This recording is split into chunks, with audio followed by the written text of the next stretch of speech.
بسم الله الرحمن الرحيم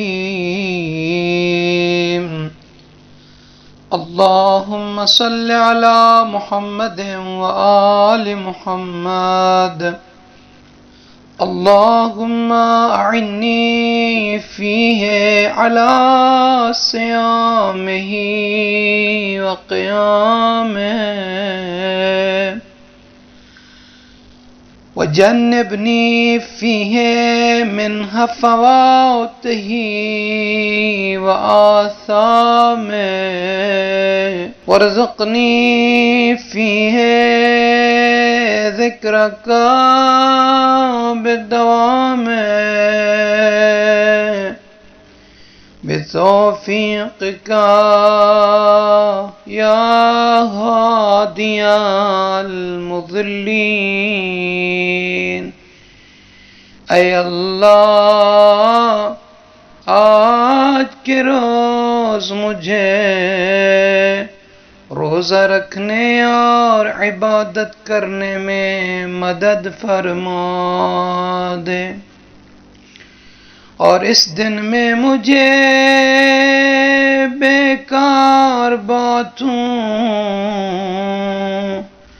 اور گناہوں سے بچائے رکھ اور اس میں مجھے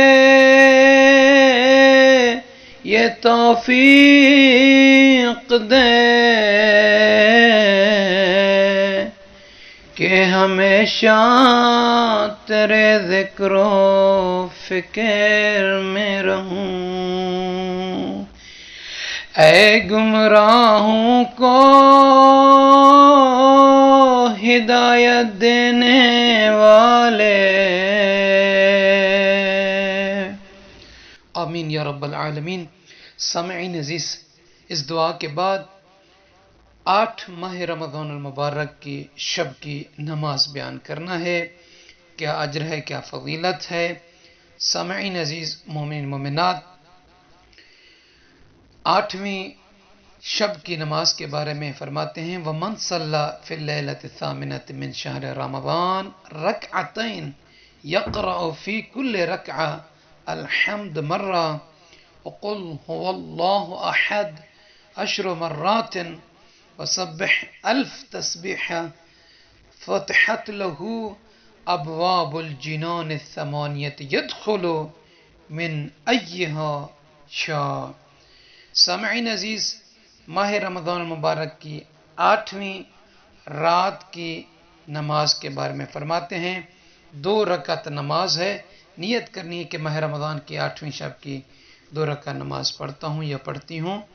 قربتاً الی اللہ، اللہ اکبر کہنے کے بعد سورہ الحمد کو 1 مرتبہ پڑھیں، پہلی رکعت میں بھی اور دوسری رکعت میں بھی، اور اس کے بعد سورہ توحید کو پہلی رکعت اور دوسری رکعت میں الحمد کے بعد 10 مرتبہ تلاوت کرنی ہے۔ پہلی مرتبہ بھی یعنی پہلی رکعت میں الحمد کے بعد 10 مرتبہ، دوسری رکعت میں الحمد کے بعد 10 مرتبہ، اور سلام اور تشہد السلام کے بعد 1000 مرتبہ آپ اس ذکر کو پڑھیں سبحان اللہ سبحان اللہ سبحان اللہ سبحان اللہ، یعنی 10 تسبیحاں یہ پڑھنے کے بعد آپ دعا مانگیں۔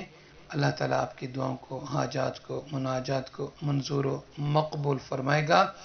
اور یہ اس کا اجر یہ ہے کہ جو شخص جو کنیز اس طریقے سے اس شب میں یہ 2 رکعت نماز پڑھے گا تو اللہ تعالیٰ اس کے لیے 8 دروازے جنت کے کھول دے گا، پھر وہ جس دروازے سے چاہے گا اسی میں سے جنت میں داخل ہو جائے گا۔